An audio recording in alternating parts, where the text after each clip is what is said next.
If you're married to a US citizen and waiting for your green card, or if you're planning to sponsor your spouse for immigration, what I'm about to tell you could completely change your timeline and strategy. The Trump administration has just announced new rules that could impact thousands of marriage-based green card applications. And if you don't understand these changes right now, your application could be delayed, denied, or put under intense scrutiny that you weren't expecting. This isn't about politics. This is about understanding the new reality of immigration law and protecting your family's future in America. Stay with me because the next few minutes could save you months of delays and thousands of dollars in legal complications. Hello, everyone, and welcome back to U.S. Policy Brief, your most reliable source for immigration news, visa updates, and green card information for the United States. My name is Fernando, and today we're covering a breaking development that's sending shockwaves through the immigration community. The Trump administration has implemented new policies and enhanced scrutiny measures specifically targeting marriage-based green card applications. And these changes are already affecting thousands of couples across America. Whether you're a U.S. citizen trying to bring your foreign spouse to America, a green card holder sponsoring your husband or wife, or someone already in the process of adjusting status through marriage, you need to understand exactly what's changing, why it's happening, and most importantly, what you need to do to protect your case. Let's dive straight into the details. Marriage to a U.S. citizen or lawful permanent resident has always been one of the most common pathways to obtaining a green card in the United States. Each year, hundreds of thousands of people receive green cards through marriage, and it's generally considered one of the more straightforward immigration processes because U.S. citizens have the right to sponsor their immediate relatives without numerical limitations or waiting periods beyond processing times. However, marriage-based immigration has also historically been subject to fraud concerns because some individuals have attempted to use sham marriages purely for immigration benefits. This concern about fraud is at the heart of the new policies being implemented by the Trump administration. The first major change involves significantly increased scrutiny of all marriage-based green card applications. Under the new guidelines issued by U.S. Citizenship and Immigration Services, adjudicating officers are being directed to look more carefully at the authenticity of marital relationships. This means that even couples in completely legitimate marriages should expect more invasive questioning, requests for additional evidence, and potentially longer processing times. What used to be a relatively predictable timeline of 12 to 18 months for many applicants could now stretch to 24 months or longer as cases undergo enhanced vetting procedures. The types of evidence that USCIS is now requiring have expanded substantially. Previously, couples would typically submit joint bank account statements, lease agreements showing cohabitation, photos together, and affidavits from friends and family attesting to the genuine nature of the relationship. While these are still required, the new guidelines push officers to dig deeper. They're looking for evidence spanning the entire duration of the relationship, not just recent documents. If you met your spouse overseas, USCIS wants to see proof of how you communicated during your courtship. They want to see travel records showing visits back and forth. They want detailed timelines of your relationship from first meeting through engagement to marriage. They want evidence that both families are aware of and supportive of the marriage. One particularly concerning aspect of the new rules involves the interview process. Previously, marriage-based green card interviews were conducted with both spouses present, and the officer would ask questions about the relationship, living situation, and plans for the future. Under the enhanced scrutiny protocols, USCIS officers now have expanded authority to separate couples during interviews and question them individually about intimate details of their relationship and daily life. The questions can be extremely personal, covering everything from sleeping arrangements to what each person ate for breakfast that morning, to details about the other person's family members and employment. The goal is to catch inconsistencies that might suggest the marriage isn't genuine. For couples in real marriages, these separated interviews can still be nerve-wracking because people naturally remember details differently or might be caught off guard by unexpected questions. Another significant change involves home visits. While USCIS has always had the authority to conduct unannounced home visits to verify that couples actually live together, this practice was relatively rare and typically reserved for cases where fraud was suspected. Under the new policies, home visits are becoming much more common. Immigration officers may show up at your residence without warning to verify that both spouses actually live at the address listed on the application. They'll look for evidence that both people's belongings are present, that there are photos of the couple displayed, and that the home reflects a shared life rather than a staged living situation. If officers arrive and only one spouse is home, or if the residence doesn't show clear evidence of cohabitation, this can trigger additional scrutiny and requests for evidence. The Trump administration has also increased focus on age differences in marriages, cultural differences, and previous immigration violations. If there's a significant age gap between spouses, USCIS will scrutinize the relationship more carefully to ensure it's not a marriage of convenience. If the spouses come from very different cultural or socioeconomic backgrounds, officers may question how the relationship developed and whether it's truly based on genuine affection versus immigration benefits. If the foreign spouse has any previous immigration violations, such as overstaying a visa, working without authorization, or providing false information on any immigration application, their marriage-based green card application will face heightened scrutiny, even if the marriage itself is completely legitimate. One of the most impactful changes involves the conditional green card process. When a marriage is less than 2 years old at the time the green card is approved, the foreign spouse receives a conditional green card that's valid for only 2 years, rather than the standard 10-year green card.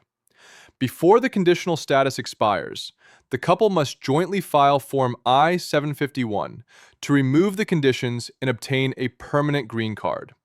This requirement has existed for many years, but under the new Trump administration policies, the scrutiny applied to I-751 petitions has intensified dramatically. USCIS is denying more I-751 petitions and requiring in-person interviews much more frequently than in the past. Even couples who have been married for years and have children together are being called in for interviews and asked to prove their marriage is still genuine. The consequences of a denied I-751 petition are severe. If USCIS determines that the marriage was fraudulent or has ended in divorce without a waiver, the conditional resident is placed in removal proceedings and faces deportation. Even if the marriage was genuine but has ended in divorce, removing conditions becomes much more complicated and requires proving that the marriage was entered in good faith or showing extreme hardship. The number of I-751 denials has increased under the current administration, and many couples who thought they were past the difficult part of the process are finding themselves fighting to keep their status years after their initial green card approval. Let's talk about some specific scenarios that are particularly affected by these new rules. If you married your spouse shortly after they entered the United States on a tourist visa or visa waiver, your case will be scrutinized heavily. While it's not illegal to marry someone who entered on a tourist visa, USCIS will question whether the foreign spouse misrepresented their intentions when they applied for the tourist visa. If they entered the U.S. with the pre-existing intent to marry and remain, that could be considered visa fraud. The burden is on you to prove that the decision to marry happened spontaneously after entry, or that marriage was contemplated but not the primary purpose of the trip. If you met your spouse online or through a dating website or app, you'll need extensive evidence of your communications and relationship development. USCIS wants to see chat logs, emails, video call records, and proof of in-person meetings before the marriage. Many officers are skeptical of relationships that began online, particularly if the couple has spent little time together in person before getting married. If you traveled to your spouse's home country and married them very quickly, perhaps within days of meeting in person for the first time, you should expect substantial scrutiny. If either spouse has been married multiple times previously, this raises red flags for USCIS. They'll want to see divorce decrees from all previous marriages and evidence that those marriages were legitimate.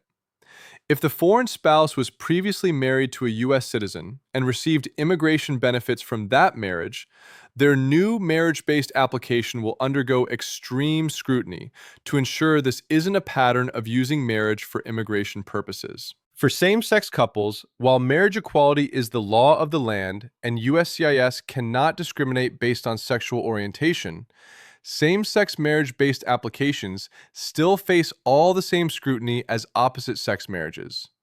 And some couples report feeling that their relationships face additional skepticism, particularly if one or both spouses come from countries where same-sex relationships are not accepted or are illegal. It's important for same-sex couples to be prepared to provide the same extensive evidence of a genuine relationship and to be ready for potentially invasive questioning. The new policies also affect green card holders who are sponsoring spouses. Previously, lawful permanent residents could sponsor their spouses, but there were numerical limitations that created waiting periods. Recent policy changes haven't eliminated these waiting periods, but the scrutiny applied to green card holder-sponsored cases has increased. USCIS wants to ensure that the lawful permanent resident obtained their own green card legitimately and isn't part of a chain migration scheme.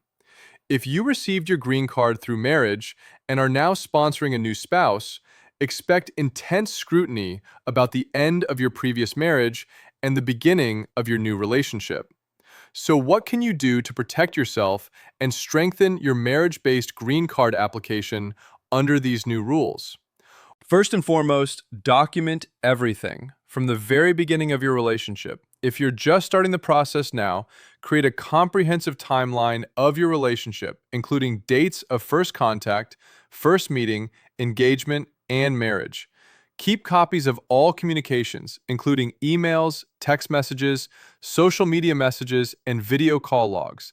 Take photos throughout your relationship showing you together at different times and places, and make sure the photos are time-stamped.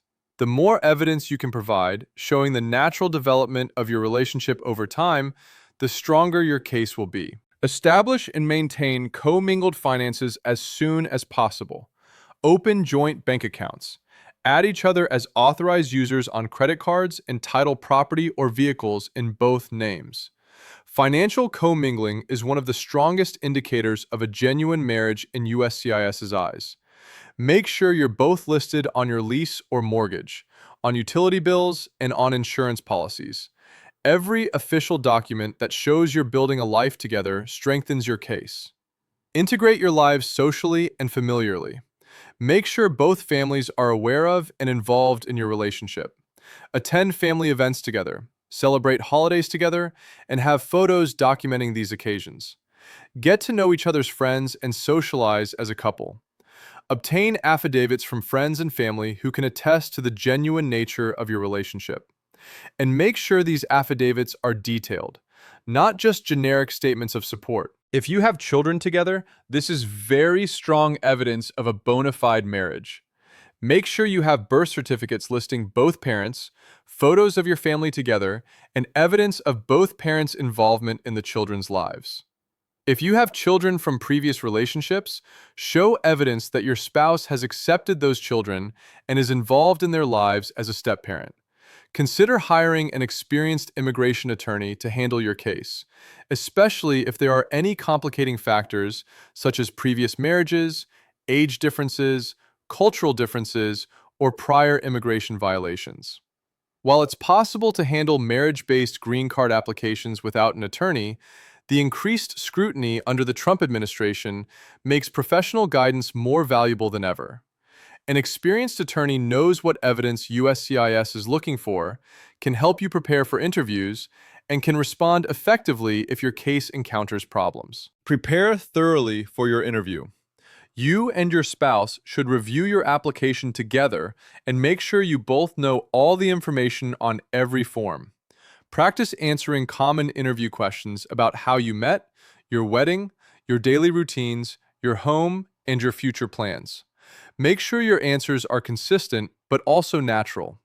USCIS officers are trained to detect rehearsed responses that sound scripted. Be honest and straightforward in your answers. If you don't remember something, it's better to say you don't remember than to guess and potentially contradict your spouse. If USCIS issues a request for evidence or notice of intent to deny, take it extremely seriously and respond promptly with comprehensive evidence addressing every concern raised. Don't ignore these notices or assume the problem will resolve itself. An RFE or NOID is USCIS giving you an opportunity to strengthen your case before they make a final decision. Work with an attorney to craft a thorough response that addresses all issues. Be prepared for long processing times. Under the current administration, average processing times for marriage-based green cards have increased substantially. What used to take 12 months might now take 20 months or longer. Plan accordingly and maintain your status throughout the process. If you're adjusting status from within the U.S., make sure you maintain legal status while your application is pending. If you're processing through consular processing abroad, be patient and keep your documentation current. Understand that even after you receive your conditional green card, you're not done. The I-751 petition to remove conditions is increasingly becoming as difficult as the initial application. Start preparing for your I-751 filing well before your 2-year anniversary of receiving your conditional green card. Continue documenting your marriage throughout the conditional period. Don't assume that because you've been married for 2 years, removing conditions will be automatic. Under current policies, many couples are being called for interviews even when their I-751 petitions appear straightforward. It's also important to understand what these changes mean from a broader perspective. The Trump administration's stated goal with these enhanced scrutiny measures is to combat immigration fraud and ensure that only genuinely married couples receive marriage-based green cards.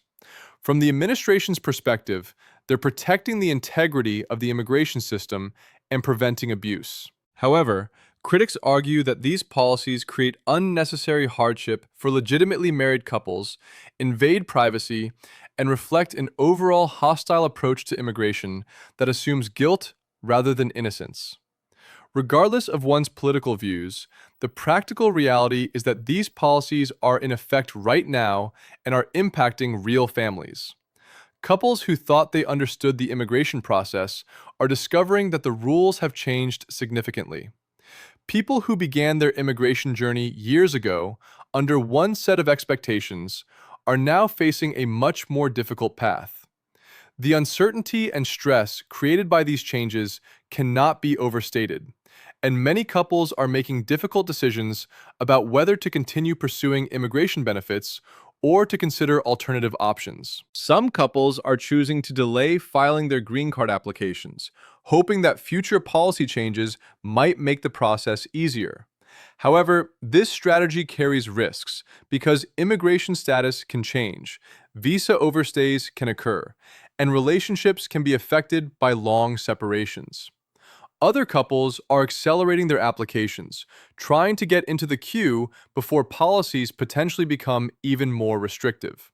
Some are even reconsidering whether the U.S. is where they want to build their lives together, exploring immigration options in other countries that might offer more straightforward family reunification processes. For couples where the foreign spouse is already in the U.S. on a different visa, such as a student visa or work visa, there's the question of when to adjust status. Adjusting too quickly after marriage can raise questions about intent, but waiting too long can create status gaps or complications. This timing question has become more complex under the current administration's policies and requires careful consideration of individual circumstances. It's worth noting that these policy changes aren't legislative changes requiring congressional approval. They're administrative policy shifts implemented by agencies within the executive branch, which means they could potentially be reversed or modified by a future administration. However, for couples dealing with these issues right now, future possibilities don't provide immediate relief. You have to navigate the system as it exists today. The emotional toll of this enhanced scrutiny shouldn't be minimized. Having your marriage questioned and investigated is inherently stressful, even when you've done nothing wrong. Being asked intimate questions about your relationship by government officers, having your home potentially visited without warning, and facing the possibility of denial and separation from your spouse creates anxiety and fear that affects your daily life and relationship. Many couples report feeling like criminals, despite having followed all the rules, simply because the process itself has become so adversarial. For couples considering marriage where one partner is a foreign national, it's crucial to understand these realities before getting married. While you should never base a decision about marriage purely on immigration concerns, you should enter the process with clear eyes about the challenges you'll face. Make sure you're prepared for the scrutiny, the expense, the time investment, and the emotional strain. Make sure your relationship is strong enough to withstand what can be a very difficult process. Talk openly with your partner about expectations, timelines, and backup plans if the immigration process doesn't go as hoped. In conclusion, the Trump administration's new rules regarding marriage-based green cards represent a significant shift toward increased scrutiny and more stringent evidence requirements.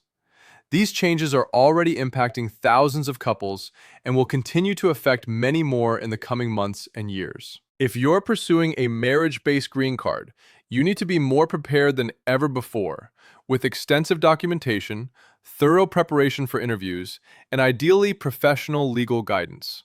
The process has always required proving that your marriage is genuine, but the bar for what constitutes sufficient proof has been raised substantially. Success requires patience, persistence, meticulous attention to detail, and a genuine commitment to demonstrating that your marriage is based on love and mutual commitment, rather than immigration benefits. Thank you so much for watching this important update on U.S. Policy Brief.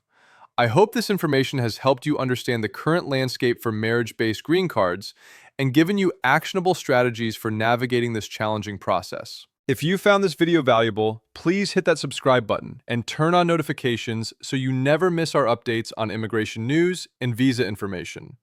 Drop a comment below if you have questions or if you want to share your own experience with the marriage green card process. Your insights could help others who are going through similar situations. Share this video with anyone you know who's navigating marriage-based immigration so they can be fully informed about these new rules. My name is Fernando. This is U.S. Policy Brief. Knowledge is power, and being prepared is your best defense in this complex immigration environment. Stay informed, stay strong, and I'll see you in the next update.